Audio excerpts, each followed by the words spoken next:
Hello everyone, welcome to the Bioalchemist.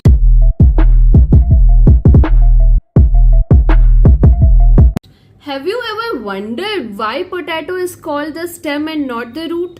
आपने कभी desert area के प्लांट्स जैसे कि कैक्टस को देखा है? How can one store water from the stem? आपने कभी बोगनवेलिया के बारे में सोचा है? By developing thorn it just protecting the whole plant from the herbivores.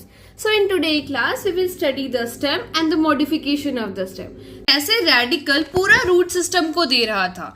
एक एम्ब्रियो से नीचे की तरफ कुछ चीज अराइज हो रही थी जिसको हम बोले थे रेडिकल, और रेडिकल पूरा रूट सिस्टम को दे रहा था. हमने देखा उसके मॉडिफिकेशन के बारे में, जैसे प्रॉप, स्टिल्ट और राइजोफोरा एंड बहुत सारे ऐसे एग्जाम्पल हमने पढ़े. From further we will start the stem. इसमें हम पढ़ेंगे कि कैसे एम्ब्रियो से एक ऊपर की तरफ कुछ स्ट्रक्चर अराइज कर रहा है, जिसे हम कहते हैं प्लूम्यूल. जैसे रेडिकल नीचे की तरफ जा रहा था, प्लूम्यूल ऊपर की तरफ जाके हमें शूट सिस्टम देगा. हम पढ़ेंगे स्टेम के बारे में. जब स्टेम इमेच्योर रहता है, ग्रोइंग स्टेज में रहता है, तो वो ग्रीन कलर का हो जाता है. But when it just get matured, ये हमें डार्क और वुडी कलर जैसे कि पेड़ों में हमें दिखता है. अगर मैं पार्ट्स ऑफ द स्टेम के बारे में बात करूं तो हमें नोड्स, बड्स और इंटरनोड देखने को मिलता है.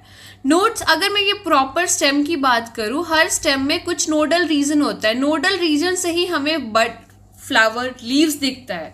दो नोड्स के बीच का जो स्पेस रहता है उसे हम कहते हैं internodal region. What is the function of the stem? हमने रूट के भी फंक्शन देखे. A part of water conduction and absorption, उसका काम सपोर्ट, उसका काम रेस्पिरेशन, स्टोरेज, बहुत सी चीजें थी. In the stem also we will study the conduction of water and mineral. Ma'am यहाँ कैसे होगा? कंडक्शन होता है यहाँ पे जाइलम एंड फ्लोएम से. ये वैस्कुलर टिश्यू होती है जो स्टेम डेवलप करती है, वहां पे ये conduction of water and minerals करते हैं. Next is storage. स्टोरेज, बहुत से ऐसे स्टेम होते हैं जो स्टोर करने का काम करते हैं. There we will study in the detail. हाँ, स्टेम में हमें ब्रांचेस देखने को मिलती हैं जो रूट्स में बहुत प्रिमिटिव कैरेक्टर्स, उसको हम ब्रांच नहीं बोलते हैं, बट स्टेम में हमें ब्रांच देखने को मिलती है. It provide protection as well as it is used as a asexual reproduction, जिसको हम वेजिटेटिव प्रोपगेशन भी बोलते हैं.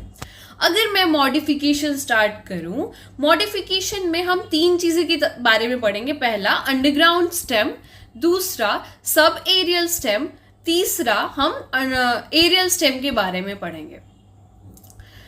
Starting with the underground stem, हम सबसे पहले देखते हैं ट्यूबर के बारे में. ट्यूबर में हम देखेंगे कहाँ पाया जाता है? ट्यूबर पोटैटो में. It is spirally arranged around the tuber. Each bud will give rise to the new shoot. Axillary bud के बारे में अगर मैं कहूँ कि ये पोटैटो है, पोटैटो में बहुत सारे ऐसे एक्सिलरी बर्ड्स होती हैं, और एक एक्सिलरी बर्ड एक प्रॉपर पोटैटो का प्लांट को अराइज करा सकता है. Same go with the rhizome along with the bulb.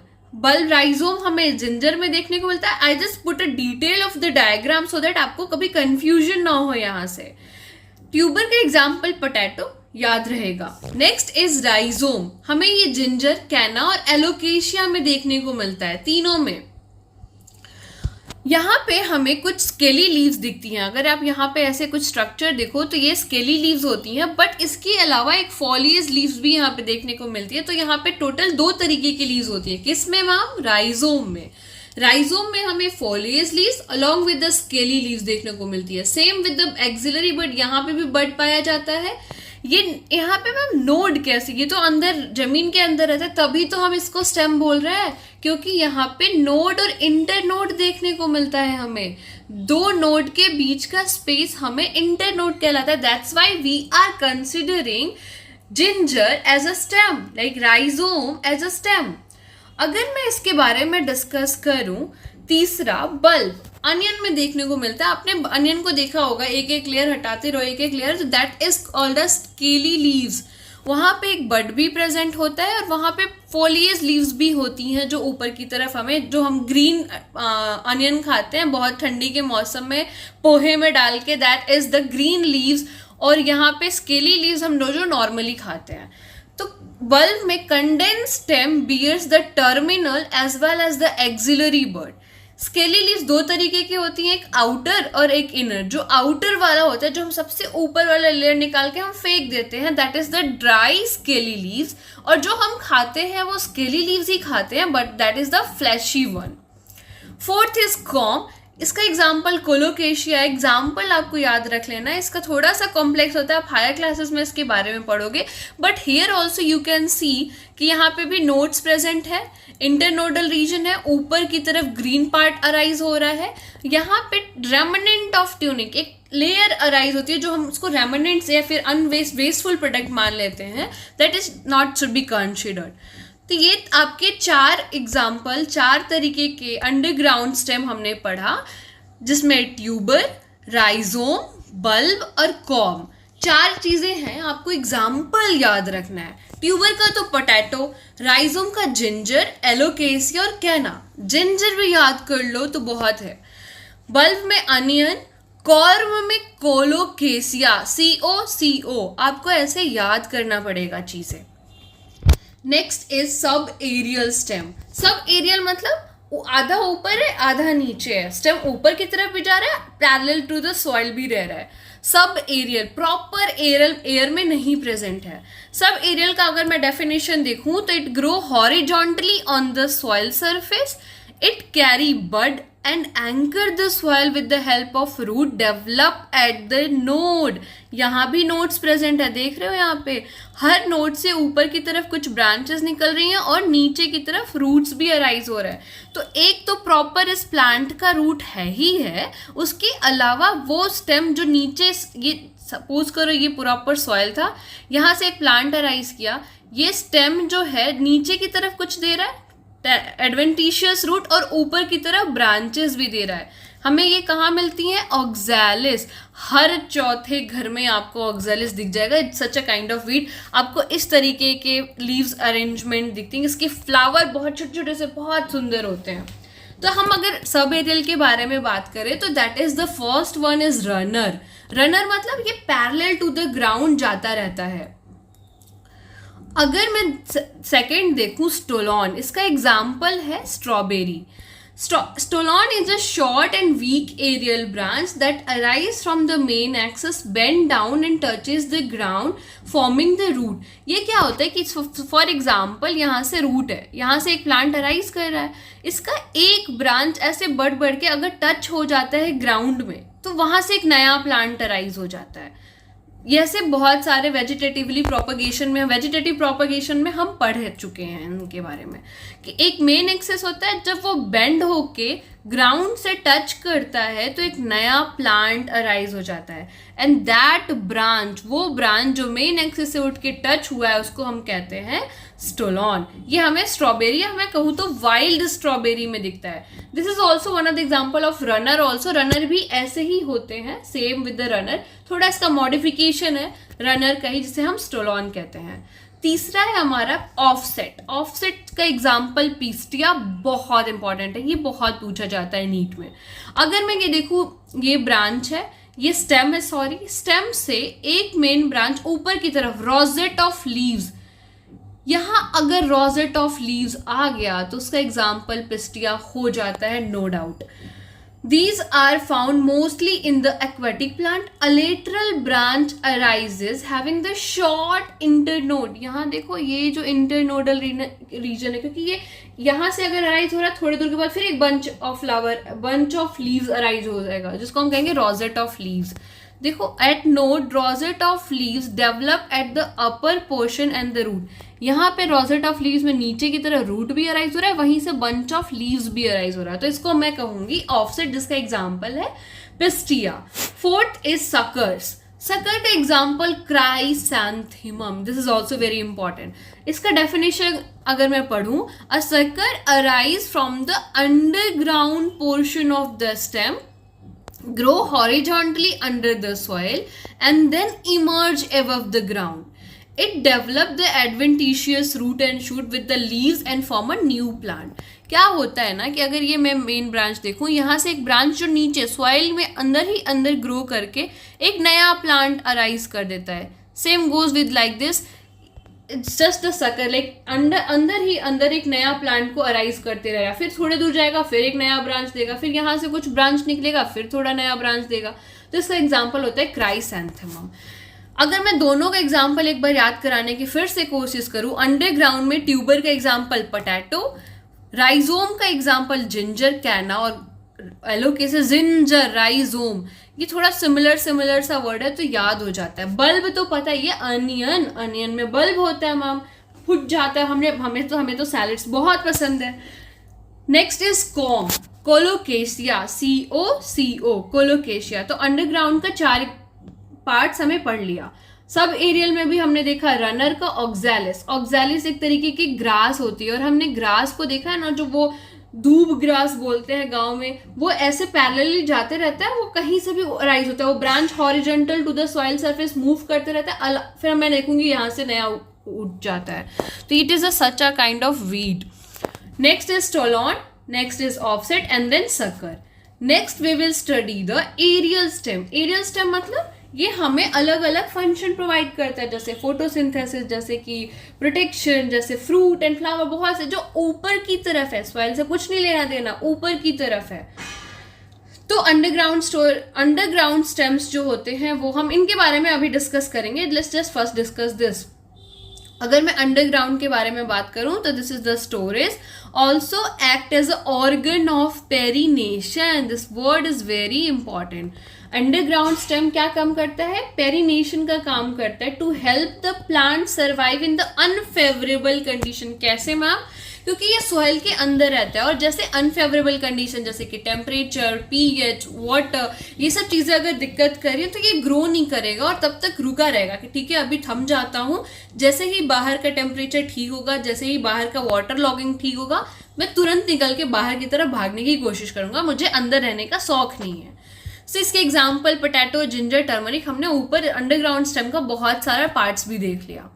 अगर मैं अब बात करूं एरियल स्टेम के बारे में, एरियल स्टेम में हम देखेंगे पहला टेंड्रिल. आपने देखा होगा गॉड और बॉटल गॉड, पंचायत मूवी देखी है आपने? पंचायत में प्रधान जी को लौकी इतनी पसंद थी कि सबको बस लौकी का सब्जी, लौकी लौकी लौकी, बस लौकी. तो tendril develop from the axillary bud and spirally coiled and help the plant to climb. ये अगर कोई ऐसा प्लांट जो अपने से उसके स्टेम में इतना स्ट्रेंथ नहीं है, तो उस स्टेम से ही कुछ एक्सिलरी बर्ड से कुछ चीजें अराइज होती हैं स्पाइरली कॉइल, ताकि वो किसी के हेल्प में जाके ऐसे बाइंड करे और ग्रो कर सके, उसका लंबाई बढ़ता जाए. तो it just help the plant to climb. इस तरीके का स्ट्रक्चर आप देखे होंगे. या फिर मैं यहाँ पे दिखाऊं आपको, ये लौकी में यहाँ वाला जो रीजन है ऐसे स्पाइरली कॉइल जाके यहाँ पे कहीं से ऐसे फंस जाता है, और ये उसके स्टेम को ग्रो करने में या फिर क्लाइंब करने में, ऊपर चढ़ने में हेल्प करता है. तो यहाँ पे इसको गॉड और ग्रेप वाइन्स का इसका एग्जाम्पल है. ट्रेंडल हमें गॉड्स, बॉटल गॉड, ऐसे सब बहुत सारे गॉड में हमें देखने को मिलता है, और ग्रेप वाइन्स में देखने को मिलता है. Next is thorn. थॉर्न क्या होता है ma'am? Pointed straight woody modification of the axillary bird. यहाँ पे हमें बहुत सॉफ्ट होता है, ये काफी हार्ड नहीं होता, वुडी नहीं होता, सॉफ्ट होता है. ये ऐसे मैं तोड़ सकती हूँ खींच के. बट थॉर्न क्या होता है? कांटेदार, पॉइंटेड, हमें चोट लग सकती है उससे. ये भी एक्सिलरी बर्ड से भी अराइज होता है, वो भी एक्सिलरी बर्ड से अराइज होता है. बट ये क्या होता है? एक्सिलरी बर्ड में वुडी मॉडिफिकेशन, ये बहुत हार्ड मटेरियल होता है. And what its function is to protect the plant from the animal, या फिर मैं कहूँ herbivores से. इसका एग्जाम्पल सिट्रस और बॉगनविलिया. अगर मैं यहाँ पे आपको दिखाऊं, see this is the very pointed one. ये हमें रोज प्लांट में भी जो चीजें दिखती है that is different one, but bougainvillea में स्टेम का मॉडिफिकेशन है ये. ठीक. Next is photosynthetic stem. वो प्लांट जो फोटोसिंथेसिस करते हैं. सिंपल. ये कैसे दिखते होंगे? It just the flattened fleshy structure shown by the arid region plant. हम तो यूजुअली देखते हैं कि जो लीव्स होती हैं वो हमें फोटोसिंथेसिस में हेल्प करती है मैम, बट ऐसे प्लांट जिसमें लीव्स हो ही नहीं, क्या उनमें फोटोसिंथेसिस नहीं होगा? होगा, ऑफ कोर्स होगा. Without photosynthesis how can one plant prepare their own food? They are the autotrophics. तो वो कैसे करते होंगे? तो उनका जो स्टेम होता है ना, वो फ्लैट हो जाता है. सी, अगर मैं इसका यहाँ पे दिखाऊं, this is the flattened stem, flattened part जो फ्लैशी होता है और ये यूजुअली एरिड रीजन में देखने को मिलता है और ये कैरी आउट करता है क्या, फोटोसिंथेसिस। इसमें भी हमें नोड, इंटरनोड, स्टेम, फाइलोक्लेट, बहुत सी चीजें ऐसे दिखेंगी। नेक्स्ट इसका एग्जाम्पल हम देखें तो ओपुंशिया एंड यूफोर्बिया। थोड़ा दिक्कत है याद करने को, बट अब हम क्या कर सकते हैं, याद करना ही पड़ता है। Opuntia and euphorbia, photosynthetic stem में ओपुंशिया और यूफोर्बिया। फिलोक्लेड, ऐसे reason, the photosynthetic stem of opuntia known as the phylloclade which is a flattened green and succulent, मैंने बोला फ्लैसी स्ट्रक्चर होता है, सक्लेंट स्ट्रक्चर होता है, that perform the photosynthesis in the absence of leaves, क्योंकि leaves है ही नहीं पूरे प्लांट में। अब इस प्लांट को देखो, कहाँ है लीव्स, कैसे फोटोसिंथेसिस करेगा, बट इसको खाना तो चाहिए होगा। तो वो पार्ट, वो स्टेम का, वो प्लांट का वो पार्ट जो लीव्स ना होने पे फोटोसिंथेसिस परफॉर्म करने लगे, उसको हम कहेंगे फिलोक्लैड। तो ये हमें कहाँ दिखता है, फिलोक्लैड। यहां से भी क्वेश्चन पूछ देता है कि phylloclade observe in Euphorbia and Opuntia. Next is cladode. Cladode क्या होता है, a modified photosynthetic stem that look like a leaf performing its function while the true leaves are often reduced or scaly। क्या होता है, ये जो हमें दिख रहा है ना, ये लीव्स नहीं है, ये स्टेम है। स्टेम ही अपने आप को मॉडिफाइड कर लिया है कि वो सारा फंक्शन लीफ का ही कर रहा है। जो ओरिजिनल लीफ है वो यहाँ पे काफी रिड्यूस्ड, या मैं कहूँ काफी रिड्यूस होकर स्केलियस स्पाइन्स की जैसा स्ट्रक्चर देने स्टार्ट कर देता है, तो वो स्ट्रक्चर को मैं कहूंगी क्लैडोड। तो don't be confuse in the cladode and the phylloclade, because phylloclade वो क्या होता है, फ्लैट एंड सक्लेंट स्ट्रक्चर होता है जो हमें लीव्स की तरह दिखता भी नहीं है, वो प्लांट की तरह दिखता है। तो वो स्ट्रक्चर जो लीव्स की ना होने पे फोटोसिंथेसिस करता है, वो स्ट्रक्चर को हम कहेंगे phylloclade. Example Opuntia and Euphorbia. Cladode क्या होता है, क्लैडोड लीव्स की तरह दिखता है हमें और वो सारा फंक्शन करता है जो लीव करते हैं। इसका एग्जाम्पल हम रस्कस और एस्पेरेगस देखते हैं। अगर मैं यहाँ पे देखूँ, एक बार फिर से क्विक रिवीजन करने का एग्जाम्पल में समझाने की कोशिश करूँ मैं आपको, तो जस्ट थोड़ा इंपॉर्टेंट है, that's why I am just focusing it out. Underground में tuber potato, rhizome ginger, canna alocasia, bulb हमें पता है onion, corm colocasia. Subaerial वो प्लांट जो आधा ऊपर है आधा नीचे है। तो सॉइल से, जैसे कि रनर में हम घास, हमने घास देखा है गाय को खाते हुए, तो वो घास जब आप पैरेलली जब पार्क में बैठ के आप उखाड़ने का काम करते हो, that is the runner only. तो वो हमें ऑक्सैलिस और बहुत सारे ग्रास मोनोकॉट्स में देखने को मिलेंगे। नेक्स्ट इज स्टोलोन, वो पार्ट जो थोड़ा ऊपर उठ के नीचे की तरफ जाए उसको मैं स्टोलोन बोलूंगी। तीसरा ऑब्जेक्ट, मैम रोजेट आते ही मैं तो यही मारूंगी, रोजेट ऑफ लीव्स या रोजेट ऑफ रूट्स आते ही मैंने तो पिस्टिया मार ही देना ऑप्शन में। नेक्स्ट इज सक्कर, जो अंडरग्राउंड से ब्रांचेस स्टार्ट करे देना। नेक्स्ट इज एरियल, एरियल में हमने स्टेंड्रिल, थॉर्न, फिलोक्लेड, क्लैडोड, हमने बहुत सी चीजें देख ली। This is for the today class. Stay tuned with me for the further videos. Thank you so much. Bye bye.